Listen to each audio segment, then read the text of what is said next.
जय हिंद दोस्तों, स्वागत करता हूँ आपका आपके ही चैनल रोजगार टाइम्स में। दोस्तों, मैं डेली आपको लेटेस्ट जॉब वैकेंसी के बारे में बताऊंगा। आप कोई भी नोटिफिकेशन मिस ना करें, इसलिए चैनल को सब्सक्राइब करना ना भूलें। तो चलिए आज के सेंट्रल गवर्नमेंट के बारे में बात करते हैं। तो सबसे पहले मैं आपको ये बता दूं, ये जो गवर्नमेंट जॉब है ना, ये पुलिस की वैकेंसी होने वाली है। और यहाँ पे आप सेंट्रल गवर्नमेंट के अंदर पुलिस रहोगे, ना कि किसी स्टेट गवर्नमेंट में। तो इसका फायदा ये होगा, जो पे होगा वो भी काफी अच्छा होगा और कुछ फैसिलिटी भी आपको बेटर मिलती है अगर आप कंपेयर करो स्टेट गवर्नमेंट पुलिस की। तो देखो, आवेदन की बात करें तो आवेदन अभी स्टार्ट नहीं हुए हैं। आवेदन स्टार्ट होंगे सितंबर मंथ में। हालांकि अभी मैं आपको इसलिए बता रहा हूँ क्योंकि यहाँ पे सारी डिटेल मेरे पास आ चुकी है और कंप्लीट जानकारी आपको मैं अभी दे सकता हूँ। तो मैं चाहता हूँ आप सितंबर का इंतजार ना करें, आप अभी से अपनी तैयारी करना स्टार्ट कर दो। तो देखो, यहाँ पर सितंबर से आवेदन स्टार्ट होंगे और पूरे 1 महीने का टाइम मिलता है, यानी कि अक्टूबर मंथ तक आप इसके फॉर्म को भर सकते हैं। टोटल पोस्ट की बात करें, टोटल पोस्ट 7,411 पोस्ट आ सकते हैं।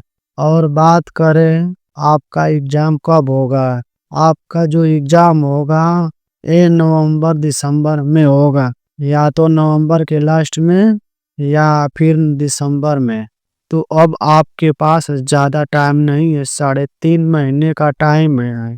मैं आपको बता दूं, अगर आप सीरियस हो के तैयारी करो, स्मार्ट हो के तैयारी करो, तो 3.5 महीने में भी एग्जाम क्वालिफाई कर सकते हैं। इसके चांसेस हैं, ठीक है ना। तो चलिए आगे बढ़ते हैं और इसकी क्वालिफिकेशन देखते हैं। देखो, जहाँ तक बात है क्वालिफिकेशन की, तो कोई भी 12वीं पास पुलिस कांस्टेबल के लिए अप्लाई कर सकता है, मेल भी फीमेल भी। जो फीमेल हैं उनको मैं बता दूं कि 30% सीटें आपके लिए रिजर्व रहती हैं, ठीक है। और आपको ज़्यादा मार्क्स भी लाना नहीं पड़ता है। अगर आप 100 में से 60 मार्क्स भी लाएं तो आपका सिलेक्शन हो सकता है। तो उन सब के बारे में मैं आपको डिटेल में बताऊंगा। फिलहाल आप इतना ध्यान दो, यहाँ पे कोई भी 12वीं पास पुलिस कांस्टेबल बन सकता है। आपने 12वीं साइंस कॉमर्स आर्ट किसी से भी करी हो, कितने भी आपके परसेंटेज आए हों, कोई फर्क नहीं पड़ता। यहाँ पे एग्जाम होगा, इसके एग्जाम में कितने मार्क्स लाते हो उससे फर्क पड़ता है। बाकी बात करें पे की, तो पे यहाँ पे काफी अच्छा है, आप देख सकते हो। एज पर लेवल 3 का मतलब है लगभग अप टू 45 के आसपास मिलने वाला है। क्लियर। तो चलिए आगे बढ़ते हैं।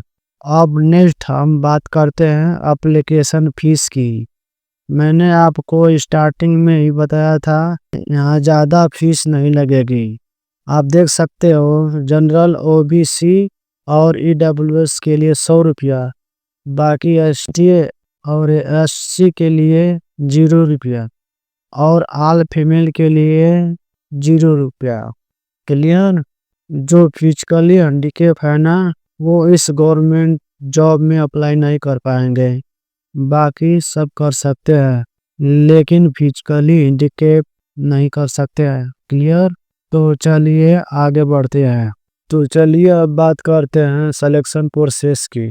यहाँ पे सिलेक्शन प्रोसेस क्या है, तो यहाँ पर सबसे पहले यहाँ पर एमसीक्यू बेस पे एग्जाम होता है और जो एग्जाम है वो सीबीटी मोड में होता है, यानी कि कंप्यूटर बेस्ड टेस्ट।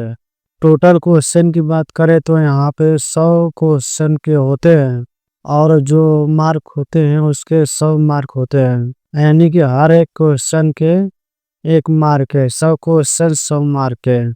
और टाइम मिलते हैं आपको 90 मिनट का।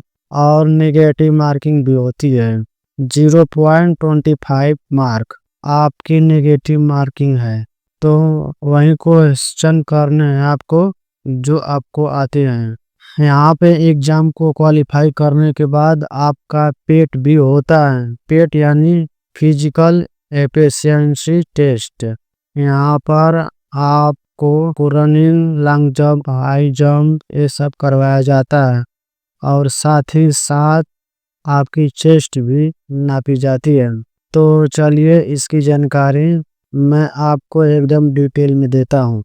देखो, फिजिकल टेस्ट की जहाँ तक बात है, यहाँ पे मेल की अलग होती है और फीमेल की अलग होती है। देखो, यहाँ पे रनिंग आपको करनी होती है 1.6 किलोमीटर की 6 मिनट में। अगर आप फीमेल हो तो आपके लिए 1.6 किलोमीटर 8 मिनट में पूरा करना होता है। दूसरा होता है लॉन्ग जंप। इसके अंदर होता है मेल को 14 फीट लॉन्ग जंप करनी होती है और फीमेल को 10 फीट की। इसके बाद होता है आपका हाई जंप। हाई जंप की बात करें तो मेल को करना होता है 3.9 फीट, वहीं पे फीमेल को 3 फीट। ठीक है, तो इन सब की प्रैक्टिस आपको साथ साथ करनी है, क्योंकि आखिरी में आप सोचोगे कि लास्ट में करूँगा, तब कुछ नहीं होने वाला। एग्जाम की भी तैयारी करो और थोड़ा बहुत, ज़्यादा नहीं, थोड़ा बहुत आपको इन सब चीज़ों पे ध्यान देना है। क्लियर? बाकी चलिए आगे बढ़ते हैं। अब बात करते हैं हाइट की और चेस्ट की, क्योंकि पुलिस की वैकेंसी है, ये मैटर करता है। देखो, यहाँ पे हैं, यदि आप मेल हो और आप एसटी को छोड़ के बाकी किसी भी कैटेगरी के हो, तो आपकी जो हाइट मांगी है वो मांगी है मिनिमम 170 सेंटीमीटर। और बाकी अगर आप एसटी के मेल हो तो आपका मिनिमम हाइट होना चाहिए 165 सेंटीमीटर, 165 सेंटीमीटर। ऐसे ही बात करते हैं फीमेल की। अगर आप एसटी को छोड़कर किसी भी कैटेगरी के फीमेल हो तो आपकी हाइट होनी चाहिए 157 सेंटीमीटर। और अगर आप एसटी की फीमेल हैं तो आपको छूट मिलेगी। आपकी मिनिमम हाइट है 152 सेंटीमीटर। और फीमेल की तो सिर्फ हाइट देखी जाती है, लेकिन मेल की हाइट भी और चेस्ट भी। देखो, यदि आप मेल हो और एसटी को छोड़ के किसी भी कैटेगरी में आते हो तो आपका मिनिमम चेस्ट है बिना फुलाए 81 सेंटीमीटर। और फुलाने के बाद कम से कम 5 सेंटीमीटर बढ़ जाना चाहिए। वहीं बात करें एसटी की मेल की, तो आपकी चेस्ट है मिनिमम बिना फुलाए वो होनी चाहिए 76 सेंटीमीटर। और फुलाने के बाद 5 सेंटीमीटर बढ़नी चाहिए। ठीक है, तो चलिए आगे बढ़ते हैं। मैं आपको एज लिमिट के बारे में बता देता हूँ।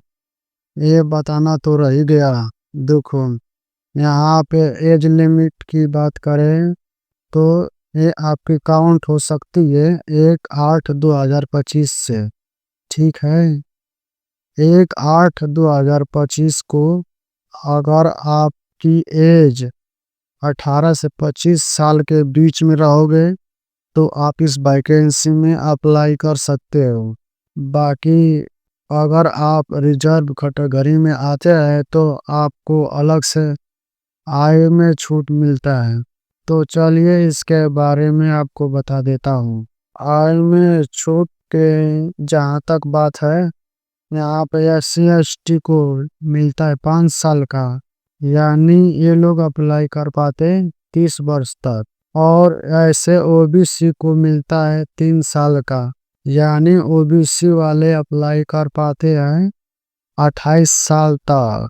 यह मैं आपको बता ही चुका हूँ कि फिजिकली हैंडीकैप इस गवर्नमेंट जॉब में अप्लाई नहीं कर सकते। और अगर आप डिपार्टमेंट के ही कैंडिडेट हो तो आप अप्लाई कर सकते हो। जनरल वालों की मैक्सिमम एज है 40 बरिस, ओबीसी की है 43 और एससी एसटी की है 45 ईयर। क्लियर। तो एज के अनुसार आपको आय में छूट दिया जाता है। और बात करें हाउ टू अप्लाई की, यानी इस गवर्नमेंट जॉब में अप्लाई कैसे करना है, इसके बारे में अभी समझाना कोई फायदा नहीं है। आवेदन स्टार्ट होगा सितंबर मंथ में। अगर आप बोलोगे जब इसके आवेदन स्टार्ट होंगे तो मैं दोबारा से वीडियो बना दूंगा, उसमें आपको कट ऑफ वगैरह अप्लाई कैसे करना है ये सब एकदम डिटेल में बताऊंगा।